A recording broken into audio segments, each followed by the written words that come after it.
Am I the butthole for not accepting a dozen roses from my husband after my surgery? I had to have a lumpectomy on one of my breasts due to cancer. My husband took me to the hospital for the procedure and left to go run errands. I had never had this procedure done before, and finding out I had cancer was a scary thing. He said he'd be right back while they were prepping me for surgery. Once I was ready and waiting to go into surgery, the nurse asked if I wanted my husband to come sit with me until it was time to go in. I said yes, but she came back and said she couldn't find him. I sat in the room by myself for an hour, and he still didn't show. I went into surgery without any reassurance from him, no kiss on the cheek with an "I love you" or "everything will be okay." It was such a lonely feeling, and I was wishing that I had brought my mom with me instead. The procedure was done within an hour, and I was in the recovery room.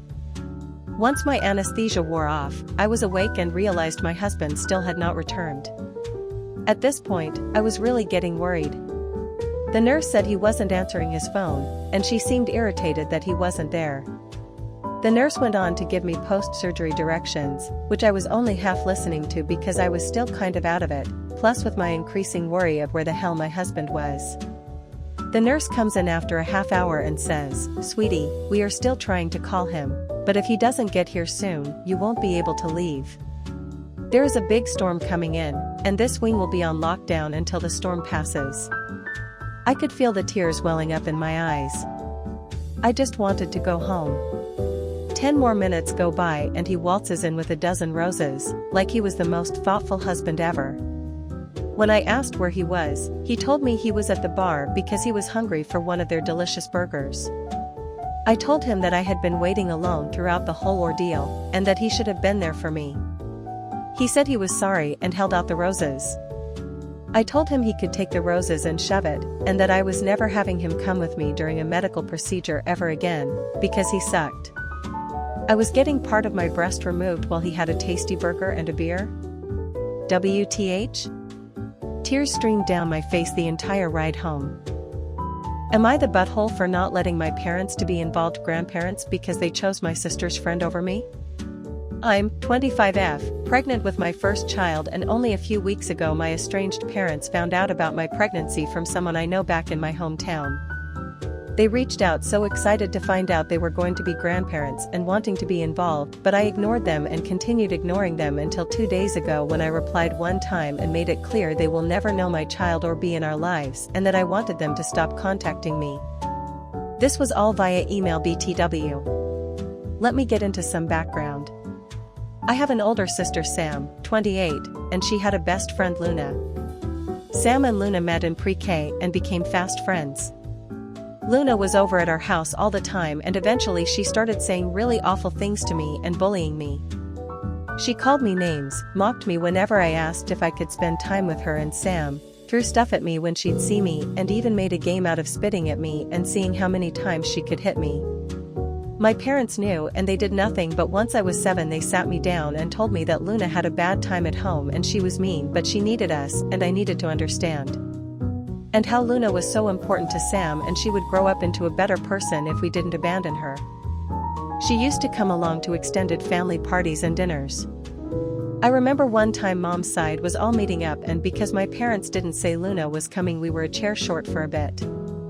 Luna took the chair and then said there was no room for me at the table, just like there wasn't room for me anywhere and I should cry in a corner somewhere. Mom's family were horrified and I started to cry. I was like 9 by then. My grandparents ended up leaving the table and getting one for just the 3 of us, and they spoiled me while they refused to pay for a single thing Luna consumed. They asked me what was going on too, and I told them everything. Afterward, my parents got so much shit from Mom's side of the family, and my mom's parents contacted my dad's parents and they were shamed by both sides. When they had enough of that, my parents told Sam that Luna needed to come over less or she needed to be nicer. They sorta stuck to that for a while. My grandparents checked in on me weekly to see if my parents were letting that spoiled little madam into the house to abuse me, and I think that was the deterrent for my parents. But then when I was 12, my parents let Luna move in with us. They said her home situation was worse and she was going to apologize, and we were going to make sure she felt wanted and welcome with us. I got a sorry, I guess from her, but I could hear her making fun of me to Sam whenever me and my parents weren't around. She'd laugh about how I looked betrayed when my parents told me she was moving in. She found it hilarious. I think you can see whose side Sam was always on. I lived like that for a little over a year before it got to be too much and I told my grandparents Luna was living with us. They went ballistic on my parents, and after weeks or months of fighting about it, my grandparents insisted I was going to move in with them. My parents protested against it, but my grandparents said they couldn't be trusted to take care of me. My parents wouldn't kick out Luna for me, so yeah. I lived with my grandparents the rest of that time, and I actually live in the same neighborhood as them with my partner now. I actually had zero contact once I moved in with my grandparents. These emails were the first contact in more than a decade. My parents keep replying to that one email. I got like 4 within a few minutes about an hour after I sent it, and they're telling me I'm taking this too far, and they said Luna isn't even in the picture anymore.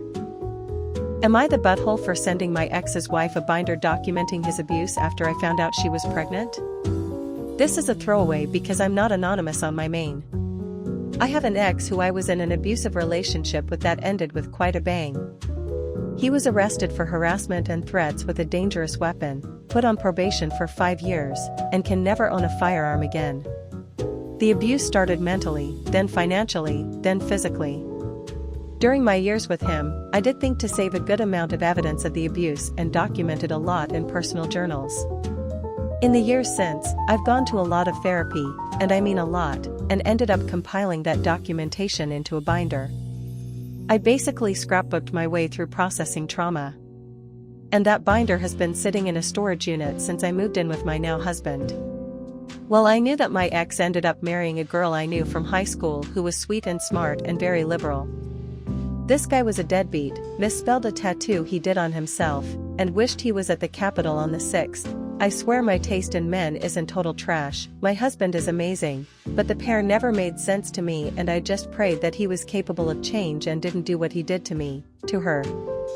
When I found out she was pregnant with his kid, I couldn't stop worrying about her. I found out, as expected, the story she got was that I was crazy and a cheater and I made things up, and she likely didn't even know about his arrest and conviction. I don't know what their relationship was like behind closed doors, but I knew that I'd have an endless amount of what ifs if he had a child with her and was anything like he was with me, because nobody deserves the treatment I got and no child should ever have to see that or think it's okay.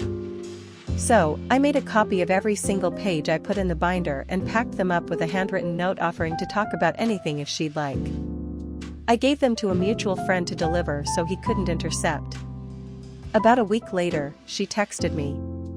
We met for coffee and she brought the papers, pulling pages out one by one and asking for context and comparing the story he told to mine. After a bit she just sat silently and told me how sorry she was for what I went through. I was a little surprised she believed it, no question, and she told me she didn't believe any of it until the official court records and my victim impact statement. Then it was like it all clicked how real it was. I offered her a room or any help if she wanted to leave, but she said she was going to head home and pack a bag for her parents. It's been a few days since, and she's staying with them until she decides her next move, but hasn't told him the real reason behind this all yet. At first I had no doubt or regret about what I did. But I've had some people tell me that I had no business blowing up her life, and I have no idea what he is like now. But I was doing what I think I would want someone to do for me? I'm not sure. Edit to answer common questions. I found out about the marriage and the pregnancy through screenshots sent to me. It's small town gossip, not me keeping tabs. I waited until after she was pregnant because I had thought about doing it when I found out they were married but decided to stay out of it. When I found out she was pregnant, I knew I couldn't sleep at night if I didn't tell her. It pushed me over the edge because he had caused a miscarriage for me, and that's a pain I wouldn't wish upon my worst enemy. Yes, my husband knows about the past abuse and that I did this, and fully supported me, even offered to give it to her himself. I currently have a restraining order on him, an incredibly protective guard dog, a security system, and a concealed carry license that I actively use. The people that found out were not from me telling. At first I only told my mom, who I went to for advice, my husband obviously, and later I told 2 friends who knew every detail just so they knew. Most responses were from people I only kinda know or don't know at all because they found out somehow through her. That's all I know. Am I the butthole for telling my dad's ex-wife I don't care about her or her kid? My parents divorced when I was 2 or younger. I, 17, lived with my mom until she died when I was 7, and then my dad decided to stop me going into foster care. He wasn't an involved dad before mom died, and he didn't become one after either, but he kept a roof over my head and food in my belly, so he did something, I guess. I got used to doing things for myself and spent most of my time bouncing around some friends' houses. I tried to never stay too long so they wouldn't grow tired of having me around, and it's worked. I'm 17 now and I have less than a year to go. When I was 15, my dad started dating someone and they got married right before my 16th birthday. They were married for a few months when my dad left her. She was pregnant at the time. He told her he wanted to divorce, and that was it. She moved out but tried to win him back, and she tried to build some kind of relationship with me, and she said she wanted me to know her baby. I wasn't interested, so I ignored her. The baby was born and they did a DNA test, and the baby's my dad's kid. The divorce was finalized a while after that. My dad has nothing to do with his ex's child, and I never met the baby either. Dad has support taken from his paycheck, but that's all he has to do with that kid. His ex-wife kept trying to reach me via socials and text. I blocked her number and made my accounts private so she couldn't reach me, but the texts didn't stop even with blocking her. It's always some different or weird number. She told me Dad might not want to know, but I'm a big brother and her child deserves to have a good relationship with me. I don't want one. I'm not interested in meeting her child. Being related doesn't do anything for me. I ignored her for weeks before I snapped the other night after she said she was the mother to my sibling and I had a sibling and they cared about me and needed me, and I sent a text back saying I don't care about her or her kid and to leave me alone. I blocked that number then, but she did what she keeps doing. My next step is once I'm 18 get a new number and just move on. But ever since I sent that text she's been calling me names and saying only a monster wouldn't love their own flesh and blood sibling.